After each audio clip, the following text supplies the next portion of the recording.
Welcome, Mr. DeFeo. Thank you very much for joining us today, Knowledge at Wharton, and for the Wharton India Economic Forum. My pleasure. Thank you for letting me be here. It's a pleasure to have you. Would love to start off. I know you are an alum of the University of Pennsylvania, so welcome back. Thank you. To alma mater. Have you been back a lot since you graduated?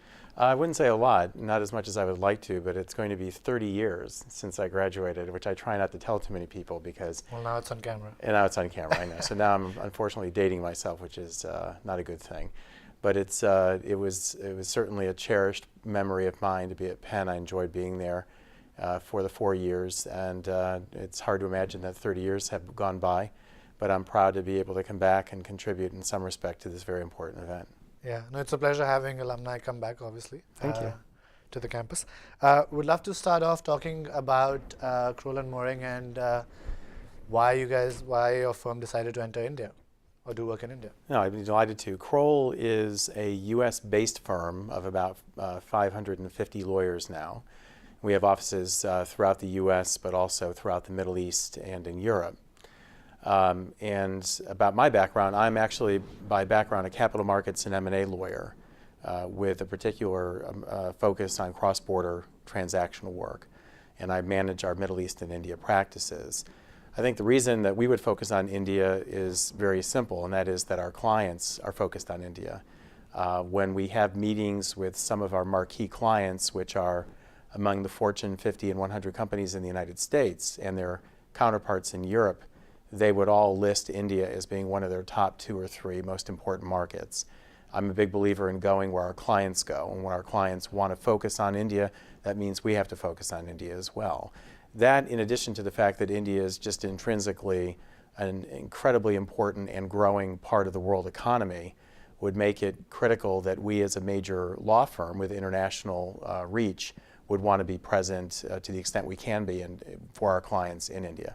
Can we add some timelines to the trends you've been seeing? You know, when you say your marquee clients who are looking to have an India strategy, what are these timelines that you've been seeing? When did this start happening, and how strongly is this momentum going forward? Well, it's certainly been happening for quite a number of years, and I think the world economic downturn in 2008 kind of created a sort of disruption in the flow of things. But I think that certainly over the past 2 years, I've seen a dramatic increase in interest among some of our global clients. Our firm represents a significant number of U.S. government contractors and some household names that everyone would be familiar with, not only in the defense industry, but also just in government contracting generally. And in particular, in the past couple of years, they've all been very, very focused on India. One of our clients, which has a multiplicity of subsidiaries in every imaginable field, one of the largest companies in the United States, has said that they have one ambition strategically by the end of 2012, and that's to have a certain number of strategic alliances, which they've ranked by tiers. And in tier 1, India ranks with 1 or 2 other countries. I think that's very indicative of where a lot of the major multinational businesses that are based in the US or in Europe are looking. Yeah. So since your firm and you personally have been doing work related to India for the last couple of years or more, share some of your perceptions for us on the Indian legal system as a whole. Now, obviously, India as a country, especially when you compare it to other fast-growing economies in the world, often is touted as, strong democracy with vibrant institutions, including, judiciary, its legal system. Mm-hmm. How do you view it? Without exception, India offers, I think, a degree of comfort that many other jurisdictions do not to, let's say, Western businesses that are either doing business in India or with Indian counterparts. There is a widespread recognition, I believe, that the Indian legal system, because of its heritage, its long tradition of independence, and its similarity, for example, to UK and some Western legal systems, as well as the language familiarity, which cannot be understated, and the cultural comfort that I think the legal profession in India has dealing with Western clients, are all significant contributing factors to why American and European companies, for example, find it more comfortable to work in India and with Indian law firms than they would in other parts of the world. That is also enhanced by the fact that India, I think, in many respects, is uniquely positioned to look both east and west when it comes to businesses. And I think that in many respects, India and Indian law firms can act as a bridge between not only India and the West, but the West and the rest of Asia. Having said that, I think that, not wanting to be impolitic or undiplomatic, I do like to think that there are things that both Indian law firms and lawyers can learn from Western law firms and vice versa. and I think that we are seeing some of those trends emerge. When I talk to our U.S. clients, for example, they generally remain largely more comfortable if, for example, an American lawyer were to be involved in the transaction or into the project and not simply go directly to Indian firms. I think which is good for me. And so we are somewhat in a conflicted position in that sense, but we try to manage that correctly and always do what the client wants. But I think it's indicative of the fact that there is still perhaps a ways to go for Indian lawyers and law firms to be more Western in their approach to things and to emulate. Can you break that down for us? Oh, sure. What would that imply? What would that mean? I think perhaps the most important thing if I were to be presumptuous enough to give advice to Indian lawyers, it would be to try to think more the way Western clients think and to act more the way they expect their lawyers to act, and that their successful lawyers do act in the West, in terms of responsiveness, getting back quickly, for example, on email. When a Western client says they need something, they generally don't want to wait a day or two. They very often don't want to wait more than an hour or two to get an answer. I think that's one thing. I think the efficiency of responding is also very important in terms of not necessarily having to crank out a voluminous memorandum on every topic, but to be able to provide quick, practical, not academic, not winded explanations when a client says, I need to know, can I do this or can I not do that, or what are the ramifications? To be able to respond swiftly and clearly and concisely is very important.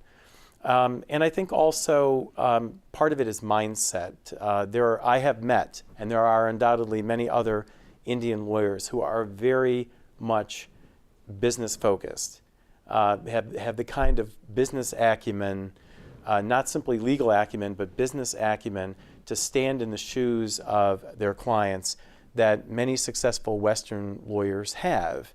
And I think Western clients like that. They want to be able to talk to a lawyer not simply as someone who knows the law, but someone who can take that in a very practical and real way and apply it to their specific needs, and maybe answer questions that the client itself hasn't even asked. So if I can flip that around and ask you, what have you seen in the way law firms are managed in India, some of the larger law firms, or in the way the legal system works, or in the way lawyers approach their work?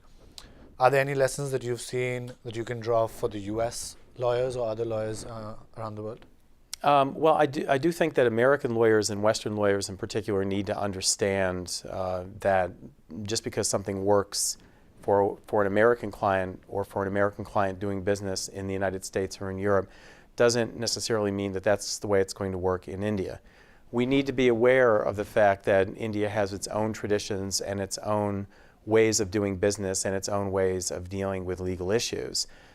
So clearly, for me, working very closely with qualified Indian lawyers that I have chemistry with and that I feel comfortable with, and that just as importantly feel comfortable with me, is critical.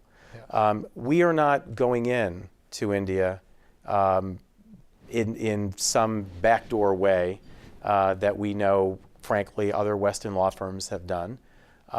We would rather go in tandem with qualified Indian lawyers. When we have a legal issue, for example, or one of our clients has a legal issue, my preferred way of handling it is to be an advisor to my client the same way I am anywhere else in the world, but to acknowledge the fact that I will never understand the Indian legal system or the culture or the business community or political context as well as a qualified Indian lawyer. Right. And I would rather then reach out to one of my counterparts at an Indian law firm and team up on providing a solution that the client will benefit from. Right. if I can then quickly change tack and ask you about the regulatory hurdles that some of your clients have faced, from your clients' perspective, especially the US companies that you're representing or helping out with in India, what are some of, let's say, like the top 3 issues that they would want to see changes in? Without exception, a breaking down of barriers on FDI would be very helpful. In different sectors. Right, in various sectors. The liberalization of some of those rules where currently non-Indian investors cannot participate, or they can only participate with prior government approval or in a very restricted way. I think I can give you countless examples, which I'm not at liberty to, but countless examples where we have had to either back away from transactions or completely restructure them and spend a lot of time and money restructuring them in order to conform to some of these rules. I think liberalization of the FDI regime is of critical importance to further work by U.S. And European counterparts. I think increased adherence to transparency, and I don't simply mean that from a avoidance of improper conduct, which is not in any way unique to India. It's endemic throughout many countries, including to some extent in the United States. But the certainty of dealing with a transparent business process that is fair and equitable and open is incredibly important. And then I think the third kind of flows from that, which is an increased efficiency and elimination of bureaucracy in dealing with business and legal processes would be very important. Yeah. Finally, one element of the U.S. sort of interaction between the U.S. and Indian legal systems, or the legal fraternities, has been this emergence of what we call LPOs, legal process outsourcing. Yes. The equivalent of BPOs, which have been around for much longer. Any quick thoughts or your perspective on where you see the legal process outsourcing industry going and how you see that relationship between the U.S. and Indian, legal entities growing forward? I think it's an important attribute and a comparative advantage that American law firms have been slow to embrace because they view it, I think, as kind of a way of siphoning business away from it. But I just don't think that's the right way to look at it.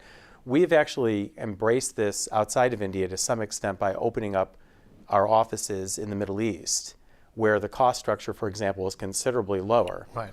Now, that's a little bit easier for a law firm to embrace because those are our lawyers, and so the revenue stays within the firm. But as part of the overall way of doing things, it fits squarely into what we're doing in India. So, for example, when a client comes to us and says, we have a major project in India, they clearly want us to be involved in a very significant way. But we will very often, in addition to bringing in the Indian counterpart, the Indian law firm or lawyer, in order to handle the matters that we cannot legally handle, we'll very often push a lot of the elements of that transaction or project into the Indian firm, which may take revenue away from us in some respects, but it keeps the overall budget in line and allows us to win the work. And I'd rather win the work and give up some revenue than not be able to do the project at all. So I think that the comparative advantage is a tremendous asset that we have already gotten comfortable with in other parts of the world, and I think that we will continue to do that, and our clients will continue to insist on it when we deal with work in India. And now, beyond that, of course, there are things that could be done by Indian LPOs that are not directly related to work in India.